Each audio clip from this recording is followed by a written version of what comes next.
Would you like to play some football?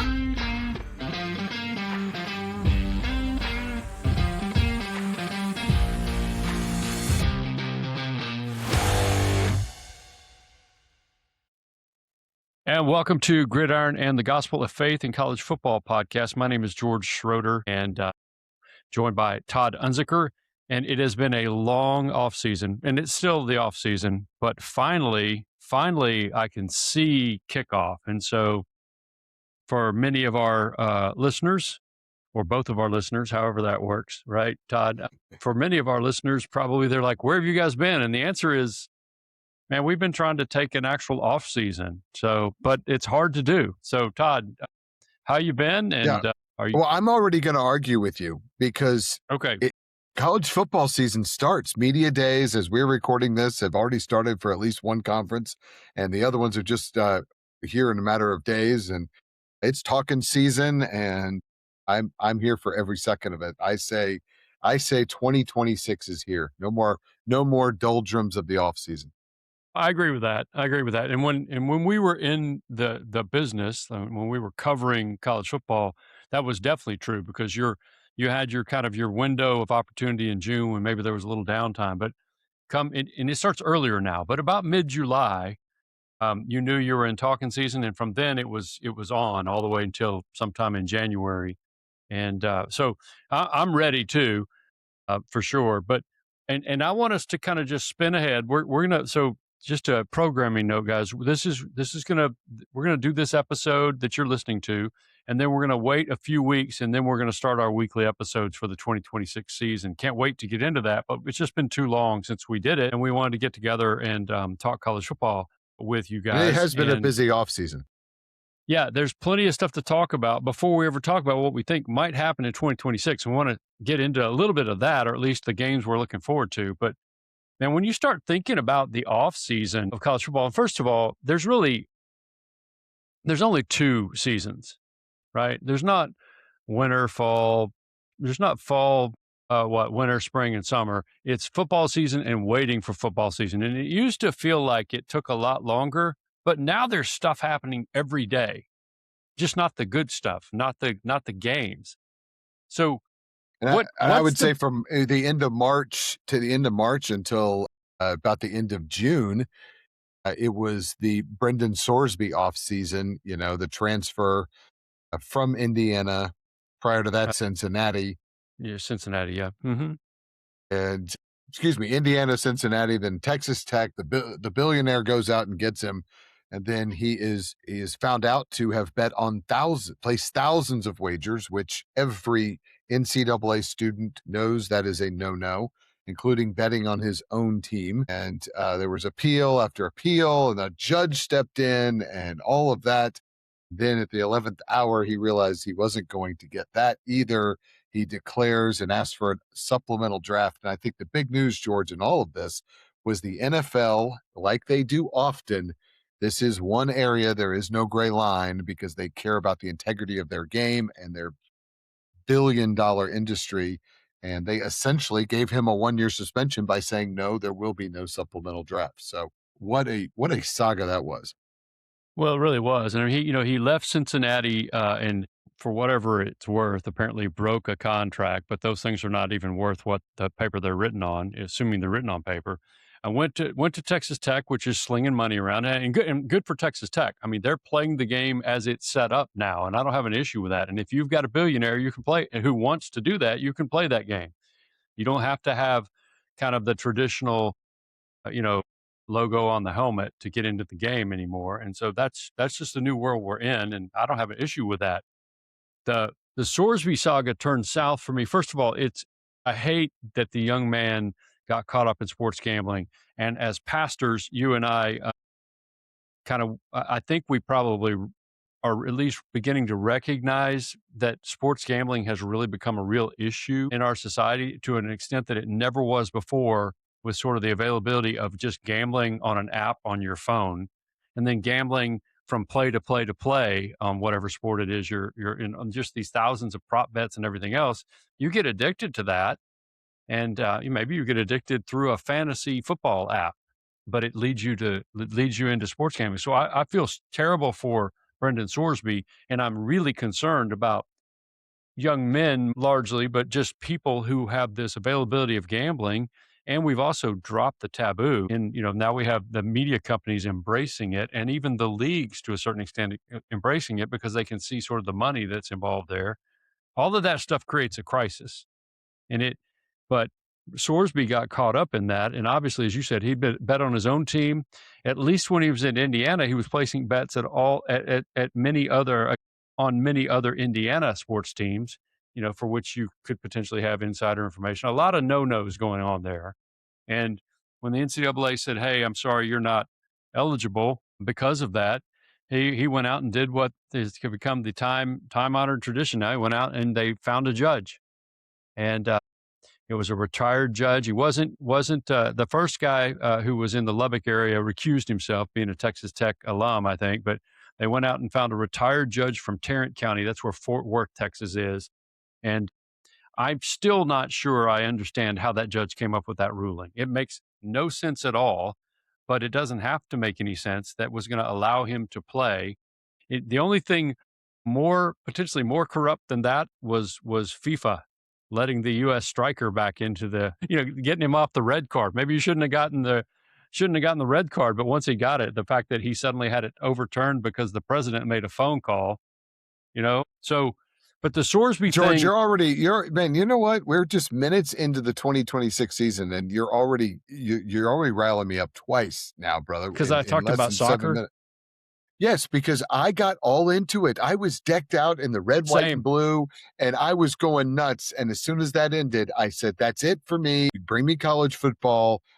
U.S. soccer. I will see you again in 4 years." And here we are reliving that again. Well, so let me just say this before we get back into Sorsby. The World Cup has been a tremendous amount of fun because it's been on our soil. And I have loved every minute of it. The U.S. men's national team, right as I finally went, hey, they might be pretty good, turned out they laid an egg against a better team, and you can't afford to lay an egg against a better team, and they lost to Belgium. But it was a lot of fun. And really, here where we're located in Texas, we're between Dallas and Houston, and they played so many games in those two cities that especially in the group stages, we had international fans just traveling up and down the interstates and stopping in our town. And it was really kind of fun. I was at a restaurant and ended up having to give restaurant recommendations to a group of six Dutch guys one day. Unfortunately, they weren't on the orange bus at the time, but it was so much fun. All right. Yes, I love sports. I mean, and I really did. I was sucked in. I got into it. Let me tell you this, since we're going there, we'll tie this back to what most of our listeners are here for. I think the U.S. men's team, is the JMU of the World Cup, or the Tulane. Really fun, exciting. Everyone gets behind it. As soon as we play the big boys, that's it. And that's the best analogy that I can give. I don't know much about soccer, but I don't know much. I think well, they were the 16th rated team in the world by the people who rate it, right? And they made it to the top 16, and they got beat by a team that's in the top 10. And that sounds about like what you're talking about in terms of the college football playoff. It's hard to disagree. They're a group of 5 or whatever it is, group of 6. That's kind of what they are. Group of 6. They're a group of 6. Yeah, the Pac-12 is coming back together. That was off-season news, and we're about to kick off the Kyle Whittingham era in Ann Arbor, which I am here for and really excited about. I am too, and we talked a little bit about it, I think, when he ended up with the job, but it's such a strange move that's obviously it's only available because of what happened to Sharon Moore, right? And you hate that, where he got fired because of all the issues that he had, including being arrested. But the fact that he was available, Kyle Whittingham was available, is because he had retired from Utah, and it's pretty clear he had kind of retired and wasn't real happy with how things were going. And so he kind of had just sort of dropped out earlier than he would have, and wasn't quite sure he was really done. And then this job comes open, and I'll be really interested, because it's a strange thing to see him kind of in Ann Arbor.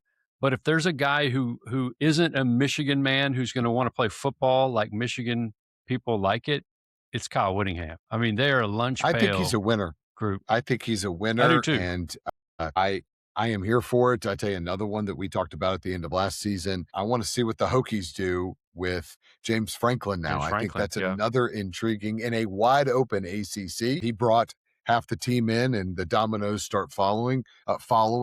Matt Campbell goes to Penn State. I think he brought 26 players with him.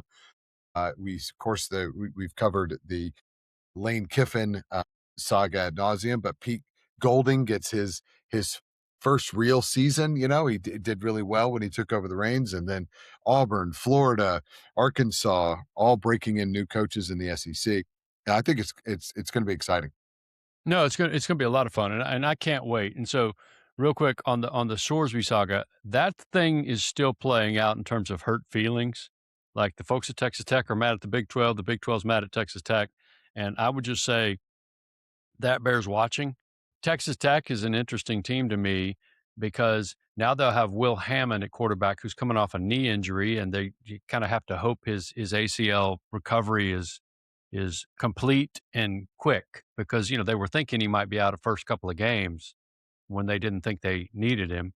So, but I still make them as a Big 12 champion, or the Big 12 favorite, excuse me, to win the championship. Although I think BYU may have something to say about that, and we just kind of forget about those guys. But Big 12 has been another league that's been wide open, much like the ACC, and a lot of parity over there. It says a lot of what the boosters have done at Texas Tech, that you lose Sorsby and you have a quarterback who might be ready week one. ACLs are not something you want to push. Right. And so we'll see, but they're still the consensus favorite to win the Big 12. That is probably the part of all of this that I found most intriguing, is that Sorsby's out, and there wasn't even a movement on that at all in the Big 12. Now that's your country, you know that. And I thought of you. I was watching the Big 12 media days, and the Texas Tech folks were up there, and the commissioner, Brent Yormark, is up there. And of course, guys like what you and I used to do, they start asking the Sorsby questions. Right. And my favorite line was, "This is not the appropriate forum for that." And I thought to myself, well, if this isn't the appropriate forum, what is the appropriate forum? I mean, this is Big 12 media days. They don't think there is one. That's exactly. How it is we really don't want you to talk. Don't want to talk about that, so you're not supposed to ask. Well, that's not how that works. So. But I always love it when guys try to do that, right? This isn't the forum for that. Well, we didn't have that forum. This is the first time we get a shot to ask that question. So that's how that's going to work. But yeah, and Yormark actually had kind of a little bit of a verbal skirmish with a guy who covers Texas Tech, one of the kind of the guys who's sort of for Texas Tech type of coverage, not exactly neutral Tech coverage. And so, but I think the guy probably expressed sort of what a lot of Texas Tech fans and people around the program are feeling, just sort of this, they feel like they've been unfairly put upon. I don't think they have been. And I've got friends in the Texas Tech administration, but man, I think, I get it. It's a tough situation, but they were in the wrong on backing Brendan Sorsby on this deal. So, hey, we could talk that forever. And if we'd had podcasts over the last couple of months, we'd have probably beaten that horse until it was just dead. But I don't want to do it today. Brendan Sorsby won't play. Texas Tech still the Big 12 favorite. I think we got to watch BYU. I think that'll be interesting. But we're right around the corner from the season. By the time you guys listen to this, we'll be, the headlines are going to be dominated by whatever Lane Kiffin says next at SEC Media Days and that kind of thing. And if Trinidad Chambliss says something else about Lane, and back and forth, and that's what we're going to be talking about for the next few weeks. But is there a game that you cannot wait to see, other than the first game, whatever that is? Well, the first weekend, I don't know if we want to start with this. I knew we were going to talk about this part a little bit. Yeah. And yeah. September 5th, Clemson at LSU, the Battle of Death Valley Part 2. And I think that is going to be a lot of fun. You don't know what to make of this Clemson team. Is the luster completely off of Dabo? Is Clemson truly not the team they once were? Certainly, they've had at least 4 losses the last 3 seasons. So they have fallen, but you listen to Dabo talk in the offseason, he says that they're back. And what does Lane do with what many reports say is the most expensive roster in the nation. And so that first week one on September 5th, I'm definitely going to be all eyes glued to Baton Rouge and what happens down there in Tiger Stadium. Well, yeah. No, and I expect LSU to be a lot better than they were. And I don't know what I expect from Clemson. I'm not all out on Dabo, but I'm now a healthy skeptic, I think, on him. And I really appreciate Dabo for what he's done. But they slipped back several notches, and then people were kind of thinking last year they would kind of, return to some sort of form, and they're just, it's not the same program as it was for at least a 5 or 6 year period there in the mid 2010s. And it's hard to sustain those things, right? And the game has changed completely off the field in terms of NIL and the portal and all the things we've talked about and that our listeners know all about. But it's a different era. Dabo is slow to adjust to that different game off the field, and only grudgingly has begun to adjust to it, to where you got to go out and get some guys from the portal, and you got to do some things like that. And for whatever reason, Clemson has slipped back, and they've been passed by a long way in the rearview mirror. Miami has Clemson in the rearview mirror, and then it's just not the same program as it was. So I think LSU. I'll be very interested to see what they do, but they went out and played that new game with as much money as you can play it, and went out and got sort of a star-studded new cast for Lane Kiffin to try to make a run at the playoff and more. And when I look at that game, I'm going to be watching it because I can't help but watch it, and I can't wait for college football. But I don't hold high hopes for Clemson at this point, and I hope I'm wrong, because I'm a Dabo fan. Mm-hmm. Me too. Love his faith, and I hope he does well. And how quickly can Lane? I mean, I think Lane is a great coach, no doubt about it. He's clearly got the money in the roster and the talent that's down there. The question is, week one, can they do it? Week two, George, I don't, man, week two is one of those weeks. We got two colossal Big Ten versus SEC matchups. The marquee of that will be Ohio State traveling down to Austin to face the Longhorns in, this is the Arch Manning season, right? The Arch Manning hype. I thought it was last season. Yeah, well, I think this is really it. Arch Manning is back, but you got Ryan Days, Steve Sarkisian, facing off again. Julian Sayin is back, throwing to the best wide receiver in the country in Jeremiah Smith. And, that's going to get all the headlines, but don't sleep on Oklahoma traveling up to the Big House. And we don't get to see that matchup very often. And we get to see what Kyle Whittingham does in a big stage and lights like that. And Oklahoma getting that rare trip, to the Big House is going to be a lot of fun. And all the hoopla that's going to go on with that. Big Ten versus SEC. Certainly the Big Ten is at 3 years in a row with the national championship, and the SEC has got to be feeling it a little bit. And so, can you imagine if Ohio State and Michigan both win those games, and the wailing, gnashing of teeth, and sackcloth and ashes that folks in the Southeast will be doing on that weekend? But that's going to be good. And even Tennessee playing at Georgia Tech, I think, is an interesting one. Brent Key has got that team rolling. I think they have the best running back in the country in Justice Haynes. Mm-hmm. No, we don't know who Tennessee's starting at quarterback, and so there's going to be some good games there. Yeah, I agree, and really, week two is something that you just circle. I'll tell you where I'm going to go, because I'm going to go with a friend of mine. I'm going to go that week on the 12th of September up to Stillwater, Oklahoma, because one of my friends from Eugene, Oregon, is going to go to Stillwater to watch the Ducks against Oklahoma State. And that doesn't really entice anybody if you paid attention the last couple of years with Oklahoma State.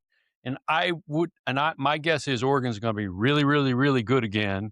They bring back Dante Moore. They bring back a really good defense. They're really talented. They're going to be one of these teams that's, is going to be in the playoff mix conversation all year long, barring injuries and things.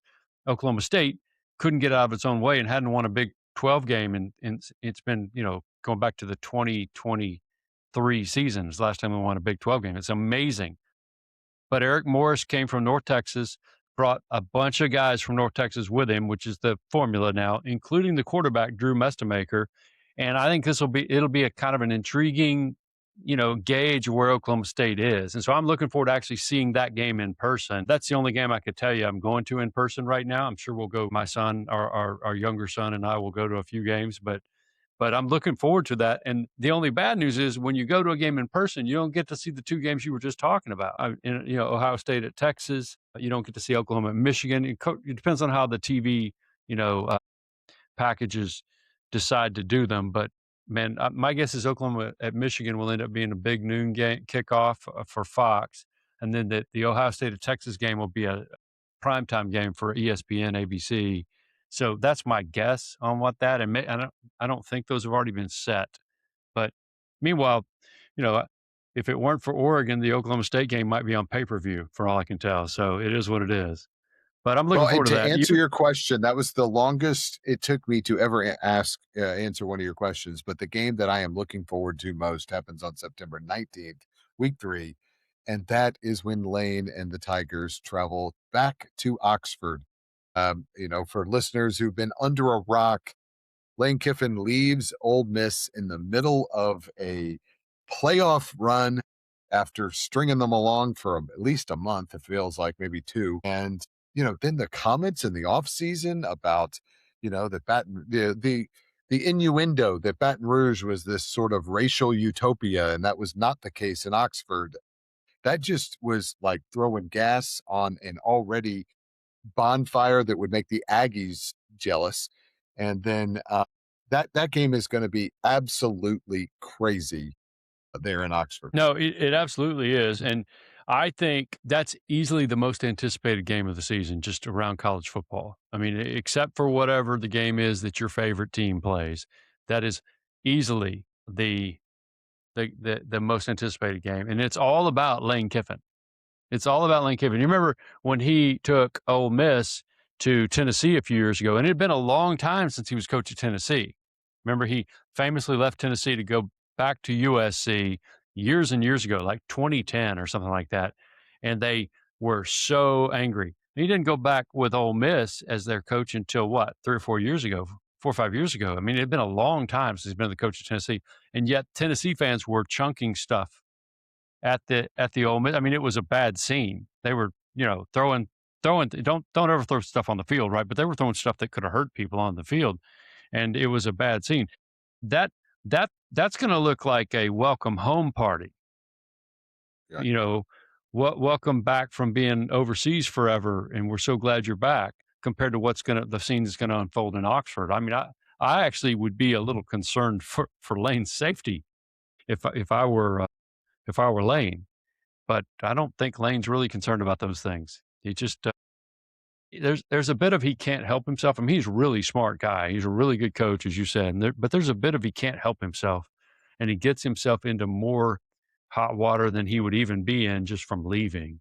So it's the Love Island reality show game of the college football season, but October 10th, we're going to have to go a little fast here, but October 10th, I think, is a weekend that is sneaky for college football playoff implications. Obviously, it'll be highlighted by the Red River rivalry that will be Oklahoma and Texas and Georgia. I really was thinking about that game. Imagine if one of those two teams has picked up a loss, in the weekend we were just talking about prior, Ohio State or Michigan. It's very possible. Or imagine if they both have a loss, or imagine if they're both undefeated. I feel like that game is just going to be cranked up a notch this year because somebody's going to be playing desperate in it. Well, I don't disagree. I mean, Texas OU Texas, depending on which side of the Red River you hail from, is one of my favorite games ever to watch, to cover, those kinds of things. The stakes are always super high, but when they're both really good, or they both think they're really good, and I think Oklahoma's going to be good too. If they have a healthy John Mateer, maybe that's a little bit different. I think Texas has a very, very, very legitimate shot to go deep into the playoff this year. Now, I thought that last year too, but I really think the Arch Manning mania might have been a year early. That's a tremendous ball game. I can't hardly wait to see. The other game that day that you didn't mention is Georgia, Alabama. And what's weird here is we haven't mentioned Georgia till this moment.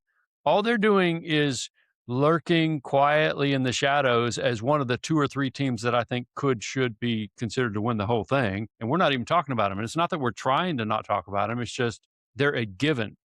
And what's even weirder about us talking about Georgia, Alabama is I have no idea what to make of Alabama.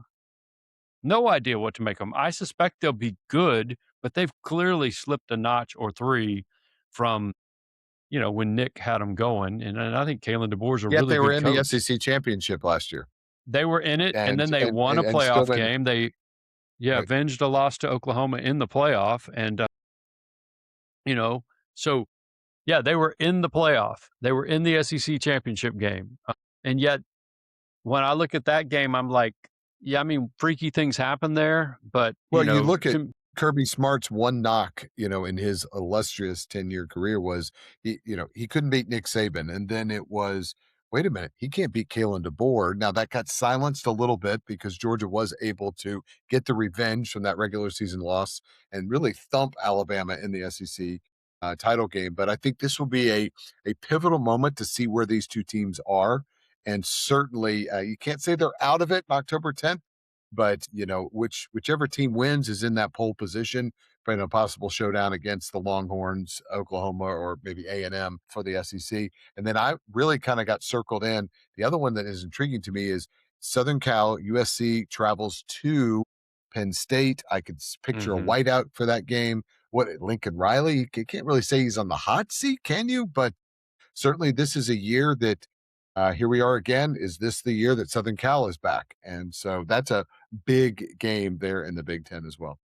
I think he's got a lot to prove, a lot to prove, because I want you to think back. If you'd have gone back 5 years, right? 5 years. I think it's 2026, so 5 years ago, I guess he would have either just have taken the USC job, or he would have. I should know this, but he would have been in your top 10 coaches list, probably, most of us. But he's not anywhere close to my top 10 coaches list now, and it's just because he left one blue blood that he had rolling, although they couldn't play defense, and he goes to USC, and he takes the guy who was a transcendent quarterback in Caleb Williams with him, and then they can't get to the playoff at USC, and they still have the defense problems. And it's a by the way, they've hired Gary Patterson to work with their defense, the former TCU coach, and that is an interesting thing. But don't sleep on USC, but he's got to get it going, because it clearly has not been what anybody at USC thought it was going to be when they, kind of stole him from another blue blood, is how they looked at it. So, man, so much to talk about here. So October much. 17th. I mean, October 17th, Ohio State travels to Indiana, the reigning national champions. I still have to say that out loud because still don't think that is sunk in. And is this the game when Ohio State says, yeah, that was cute, Signetti, that was cute, Hoosiers, but we are still the big daddies in the Big Ten?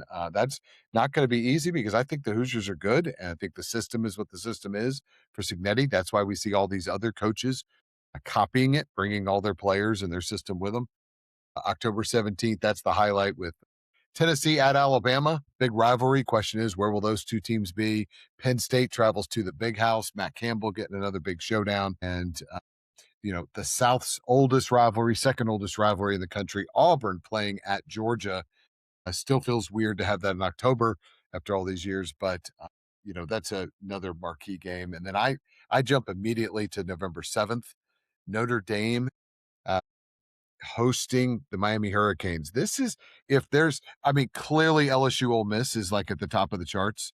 The clear second for me as just a college football fan is this game.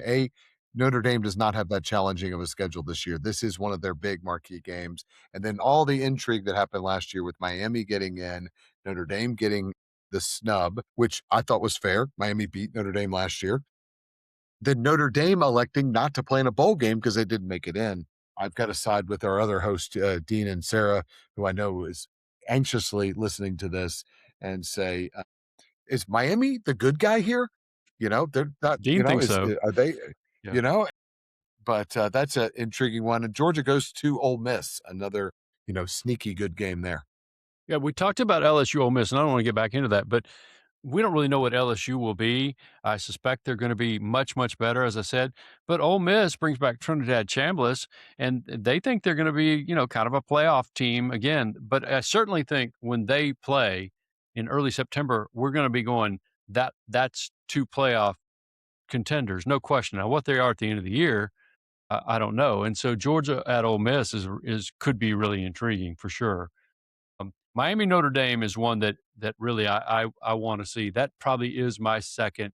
Now, by the time we get to November 7th, who knows? But as we're sitting here in July, that probably is the second most intriguing game to me just to watch as a college football fan.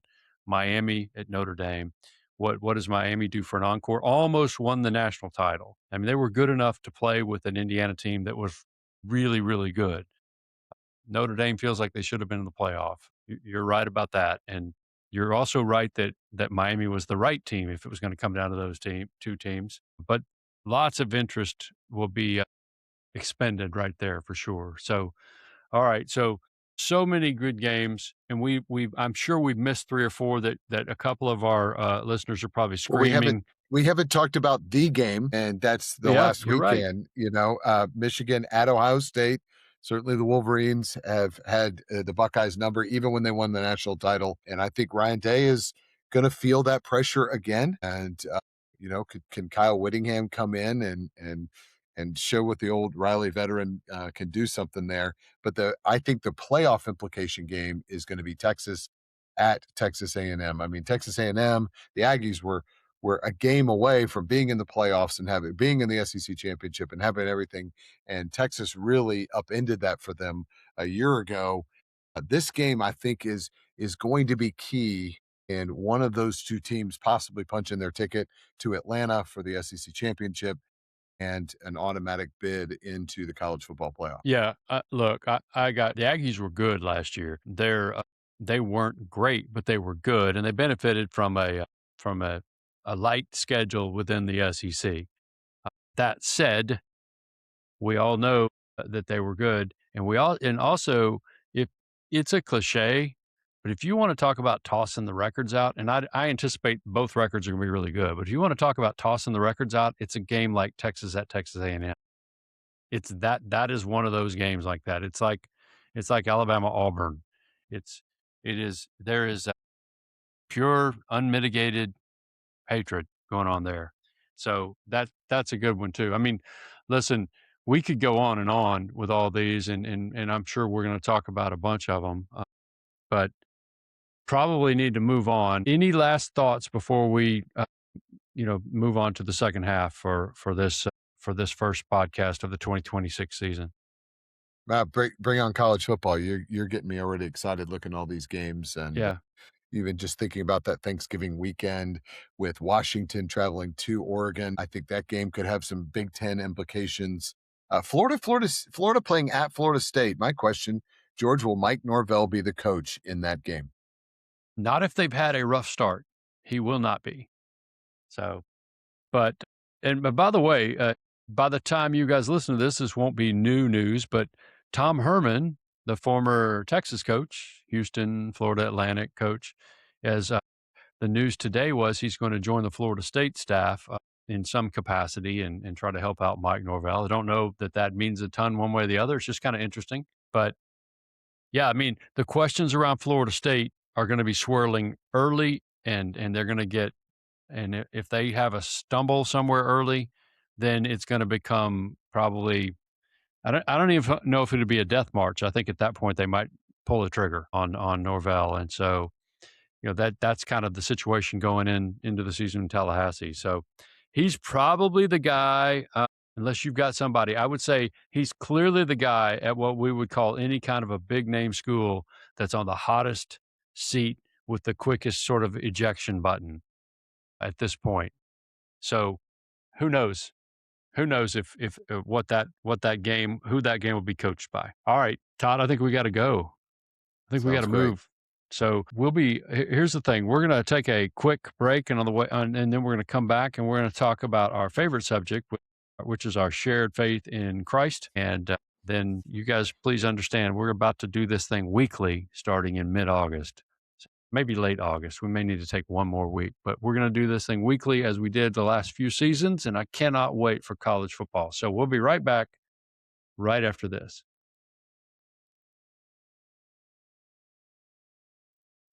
Welcome back to the second half of Gridiron and the Gospel of Faith in College Football podcast. I'm George Schroeder. He's Todd Unzicker. And this is the portion of the podcast where, as much as we love college football, it pales in comparison to our love for Christ, who first loved us. I mean, the reason for this podcast is the gospel, the good news that God saves sinners, that he made a way for us to have a relationship with him.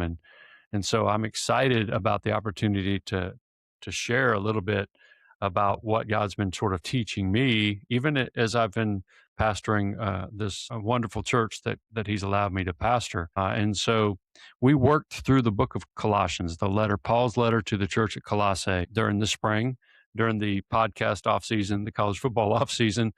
And one little phrase has struck me at the time and keeps sticking with me. And I want to hit on it for just a second. It's in Colossians 3, verse 4. And I'm just going to read the first 4 verses of Colossians chapter 3. So, Paul writes, if you've been raised with Christ, seek the things above where Christ is, seated at the right hand of God. Set your mind on things above, not on earthly things. For you died, and your life is hidden with Christ in God. In verse 4, when Christ, who is your life, appears, then you also will appear with him in glory. And man, I love that passage, but I often kind of read over that little phrase that's at the beginning of verse 4, when Christ, who is your life, appears. Because that's not even Paul's point in the paragraph, or really in the sentence that's verse 4, but it's this sort of foundational presupposition. It's like, of course, Christ is your life. If you've been raised with Christ, if you died with him, and you've been raised with him, and your life, verse 3, is hidden with Christ in God. My goodness, what tremendous security to be that is. But if that's you, so if you are a follower of Jesus, if you are a Christian, what Paul is just saying, just as sort of he's not even trying to argue the point. He's just saying, of course, we all know Christ is your life. And that has just stuck with me because he is my life. I want him to be my life, but really kind of the point of verses 1 through 4 there in chapter 3 are, if that's you, if you're in Christ, if you've been raised with Christ, if he saved you, and he had explained the gospel to the Colossians in the first 2 chapters, if that's you, he says, don't be distracted by earthly things, but seek Jesus.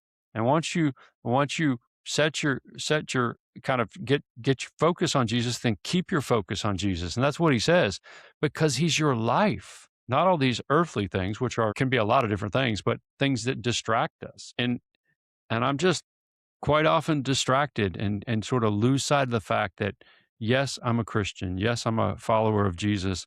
What does that mean? It means he's my life. And so that has just stuck with me over the last few weeks and a couple of months since we actually studied that passage, not quite 2 months, I guess. So I just wonder, Todd, how does that resonate with you? And I'm sure that you have taught through Colossians and studied it through the years and those kinds of things. But how does that resonate with you? Yeah, that small little phrase. I mean, George, you just took me to church there. Yeah, I was thinking, don't know, but who is your life? He is my life. I academically know that. I experientially know that since September 25th, 2004, Christ is my life and has been the sails, the rudder, and the wind that has directed the life of Todd Unzicker. But as you were talking there, I was thinking about, wow, probably 3 massive areas where I struggle with, just really transparently, my identity, that he is my life. It's not me. I want people to like me. I want people to think I'm capable and I'm smart and have things to. And so I think that rears its ugly head when my people pleasing meter starts, kind of going off the charts, centering it into who Christ is. My comfort. My gosh, I am the king of first world problems in my world.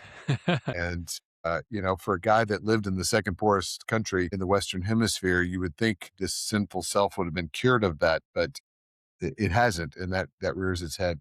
And then when I even, earlier it talks about when you've been raised with Christ, seek the things that are above, Right. because Christ is seated at the right hand of the Father. And how often I do not seek the things that are above. I seek even good things and I put them above. And so, George, you highlighting that little phrase, who is your life? Maybe I'm the only one who hears you in this that struggles with those things, but I'd want to know from our listeners, hit us up, in the comments on YouTube or, on social media platforms, or write us. We'd love to talk with you about that. Where do you struggle in that? And for me, I always have to keep coming back to the gospel. It's the way I grow in the Christian life, to realize that the only reason that I will appear with him in glory is because of what he did for me. And I appreciate that reminder, just even on this podcast, that he is my life. Well, I'm glad you just acknowledge the struggle. I think a lot of us have too. I mean, man, I mean, it's so easy to place your identity in anything else, like something I've supposedly done or I've supposedly achieved, right? Or you've supposedly done or you supposedly achieved, and because people think something good of us. No, it's Christ. And if they don't think well of me, but they see Jesus, that's the important thing. Now, I don't mean that they don't think well of me because I'm doing bad things. I want them to see Christ rather than look at that guy who's got it all put together. That's the hard thing, I think, for me, because I want people to think I've got it all put together, and I don't. But you're right, and you're right. The gospel is the key. I mean, we have to like rehearse the gospel to ourselves every day. I was alienated. I was hostile in my actions towards God. I was dead in my trespasses and sins. All this is in Colossians 1 and 2. And he made me alive with him because he paid for my sin with his death on the cross. And so he made me alive with him.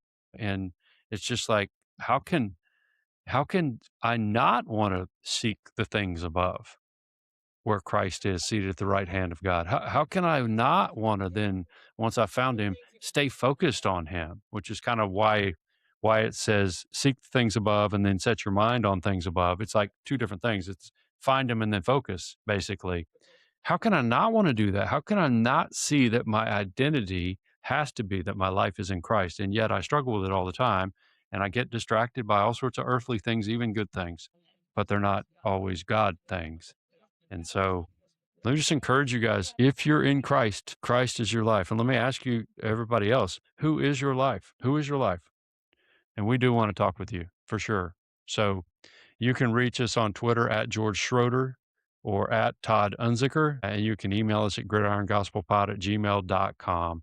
And by the way, you can follow us on Twitter or Instagram, the actual podcast at gridiron_gospel. And we're going to be back, like I said, next month, and we will begin sort of the weekly episodes of the 2026 Gridiron and the Gospel season. But Todd, I'm just glad to have had the opportunity to get back and just hang out and talk football and faith with you. It's been a lot of fun. We got to see each other in June in Orlando, Florida, but it's been a lot of fun just to be able to be back on the video with each other and talk. Yeah, I can't wait. And if you're one of our listeners, we met so many of you in June. It was so great to meet some of you all face to face. Send us your questions. George, do. I think we got a couple more preview episodes in us before we get kicked off. So maybe our We can do listeners that. can, we could talk about Heisman favorites. We can talk about conference champions. We can do some playoff predictors. This will be a lot of fun. And as well as let's getting a recap of all that God is doing in and through churches here in North Carolina. Every single day this summer, George, there's nearly 2,000 students and kids that are in camps and hearing about record professions of faith each week. Oh, man. It's been really, really exciting. So maybe we can I love recap that. some of that, and we'd love to hear what God's doing in your life as well. I want to. Hey, we'll be joined by Dean and Sarah, our sometime co-host, throughout the season too, whether it's a preview episode or once we get going. And Brad Edwards is going to, join us for some portion of the season too. Obviously, an original co-host of this podcast. And so, just so you know. But Todd, I'm so grateful to be able to spend this time with you on a regular basis and just talk college football. It sort of feeds my, I don't know, it's like my college football fix, I guess, right? But then we get to talk about Jesus together, and that makes it even better. So Absolutely. all right. Hey, y'all, be sure to rate, review, and subscribe in your favorite podcast app. You can catch us on YouTube as well. Just search for Gridiron and the Gospel, and then you'll see the various backdrops as Todd travels around North Carolina. He's currently, I think, in a hotel room, and then I'm in my office right now. But basically, we would just love for you guys to jump on, tell your friends about the podcast, and reach out to us. Gridiron Gospel Pod at gmail.com. We really love your feedback and would love to talk with you guys. Tune in sometime soon, or stay tuned, I guess is the best way to put it, for more Gridiron and the Gospel, a faith and college football podcast.